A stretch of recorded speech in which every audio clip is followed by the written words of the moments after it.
പ്രിയ നമസ്കാരം. ഞാൻ നിങ്ങളുടെ ഭാഗത്താണ്.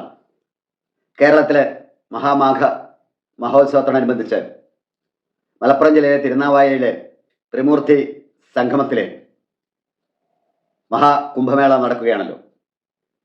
അതിനോടനുബന്ധിച്ച് കേരളത്തിനകത്തും പുറത്തുനിന്നുമുള്ള ധാരാളം സന്യാസി വര്യന്മാർ അവിടെ വരികയും ഭക്തജനങ്ങൾക്ക് അനുഗ്രഹം നൽകുന്നതും നാം കാണുന്നുണ്ട്.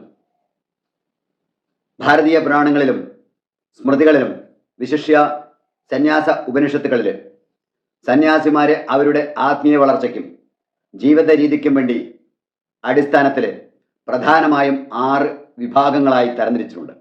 അത് കുടീചകൻ, ബഹുതകൻ, ഹംസൻ, പരമഹംസൻ, തുര്യാധിൻ, അവധൂതൻ എന്നീ 6 ഭാഗങ്ങളായിട്ടാണ് തരംതിരിച്ചിട്ടുള്ളത്. ഓരോന്നിൻ്റെ സവിശേഷതകളെക്കുറിച്ചും ഒക്കെ നമുക്കൊന്ന് മനസ്സിലാക്കാം.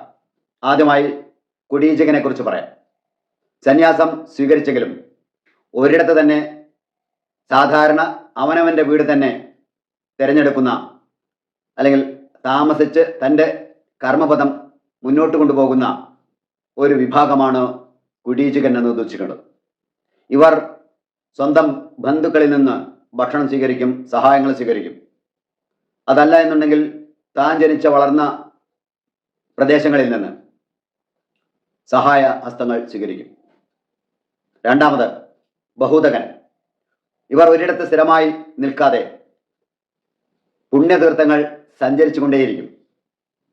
അവർ ഒന്ന് കഴിഞ്ഞാൽ വേറൊന്നിലേക്ക് മാറി മാറിപ്പോകും. ഇവർ കാവ്യവസ്ത്രം ധരിക്കുകയും ഭിക്ഷാടനം നടത്തി ജീവിക്കുകയും ആണ് ചെയ്യുന്നത്. ഇവർ ബന്ധുക്കളിൽ നിന്ന് ഭിക്ഷ സ്വീകരിക്കുകയേ ഇല്ല എന്ന് പ്രത്യേകം ശ്രദ്ധിക്കുക. മൂന്നാമതായി ഹംസൻ.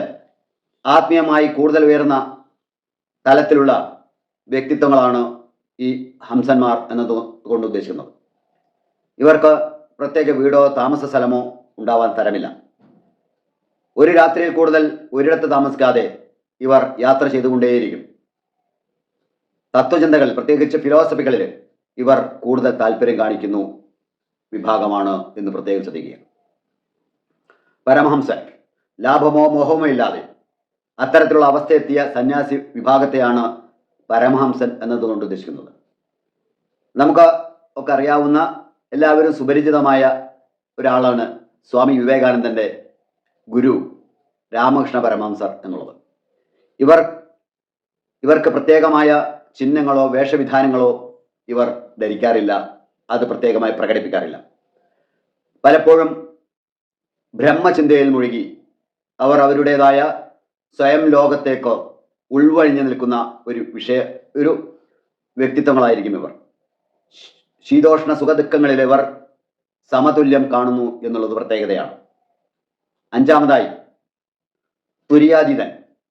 ശരീരബോധം പൂർണ്ണമായി വെടിഞ്ഞ് അത്തരത്തിലുള്ള അവസ്ഥയിലെത്തിയ വിഭാഗത്തിലെ സന്യാസി വർഗമാണ് തുര്യാതീതൻ എന്നത് ഉദ്ദേശിക്കുന്നത്. ഭക്ഷണം ഇവർ ചോദിച്ചു വാങ്ങുകയില്ല. ആരെങ്കിലും കൊടുത്താൽ കഴിച്ചാലായി. സംസാരത്തിന് പകരം ഇവർ മൗനമായിരിക്കും, അല്ലെങ്കിൽ ആംഗ്യമായിരിക്കും ഇവർ ആശയവിനിമയത്തിന് ഉപയോഗിക്കുന്നത്. അവധൂതൻ. ഏറ്റവും ഉയർന്ന സന്യാസ പദവിയാണ് അവധൂതൻ എന്നതുകൊണ്ട് ഉദ്ദേശിക്കുന്നത്. ഇവർക്ക് ലോക നിയമങ്ങളോ സാമൂഹ്യ ചട്ടക്കൂടുകളോ ഒന്നും ബാധകമല്ലാത്ത രീതിയിലാണ് ഇവരുടെ പ്രവർത്തനങ്ങൾ. ഒരുപക്ഷെ ഇവർ നഗ്നരായോ വളരെ ലളിതമായ വേഷം ധരിച്ചോ നടക്കുന്നു. പ്രപഞ്ചം മുഴുവൻ താനാണെന്ന ഒരു തോന്നൽ അല്ലെങ്കിൽ ഒരു ബോധത്തിൽ, അതല്ലെങ്കിൽ അദ്വൈത സിദ്ധാന്തത്തിൽ ജീവിക്കുകയാണ് ഇവർ എന്നാണ് പ്രത്യേകതയായി ശ്രദ്ധിക്കുക. അപ്പോൾ നമ്മൾ കാവ്യവസ്ത്രധാരികൾ എന്നതുകൊണ്ട് ഉദ്ദേശിക്കുന്നത് വെറും സന്യാസി ഏത് രൂപത്തിലുള്ള സന്യാസിയാണ് എന്നുകൂടി നമ്മൾ അറിഞ്ഞിരിക്കേണ്ട വസ്തുതയാണ്. സന്യാസി വിഭാഗത്തിൻ്റെ പല വിഭാഗങ്ങളെക്കുറിച്ച് ഇവിടെ ഞാൻ പറഞ്ഞു വെച്ചു. പല അപാകതകൾ ഉണ്ടാകുമെന്ന് എനിക്കറിയാം. പക്ഷേ ചെറിയൊരു ശ്രമമാണ്. എന്നേക്കാളും കൂടുതൽ അറിയാവുന്ന ധാരാളം പേര് ഈ സമൂഹത്തിലുണ്ട്. എന്തെങ്കിലും തരത്തിലുള്ള തെറ്റുപറ്റുകൾ പറ്റിയിട്ടുണ്ടെങ്കിൽ അത് എൻ്റെ ഭാഗത്തു നിന്നുണ്ടായതാണ് എന്ന് പറഞ്ഞു വയ്ക്കുന്നു. തെറ്റുകൾ തിരുത്താൻ നിങ്ങൾക്ക്